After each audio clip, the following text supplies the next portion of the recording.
Bonjour chers tous, bonjour frères camerounais, sœurs camerounais, mes pères et tous. Ma vidéo une fois de plus, c'est une vidéo d'indignation.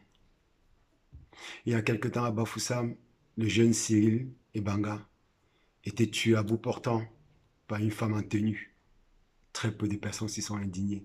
Les larmes de cette maman m'ont déchiré le cœur. Il y a notre sœur Annie Tchendjoui qui a perdu ses 4 enfants à Bafoussam parce que manque de couveuse. Toujours très peu d'indignation. Chez nous, la mort est devenue banale.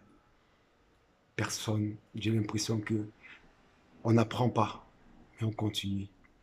Aujourd'hui, notre frère anglophone, Samuel Ouazizi, a été embastillé pendant plus de 300 jours. 300 jours, torturé. Il a sévi, on l'a fait subir, sévices corporels. Parfois, les mots me manquent pour crier mon indignation. Et je ne peux pas comprendre que certaines personnes détournent encore leur regard ou mettent les mains devant le visage pour ne pas voir. À ces gens-là, j'ai envie de leur dire une chose. Le peuple vous posera la question demain. Où vous étiez quand on souffrait? J'espère que vous allez répondre.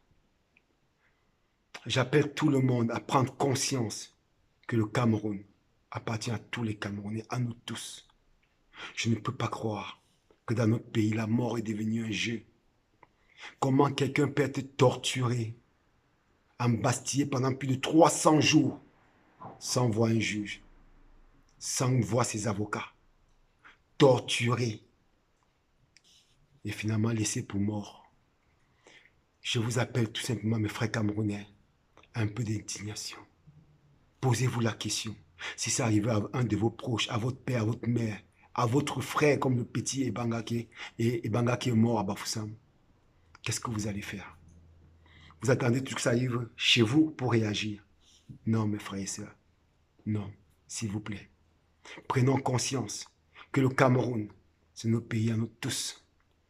Quand quelque chose comme ça arrive, on se doit de dénoncer. Peu importe du bord politique, mais on se doit de dénoncer.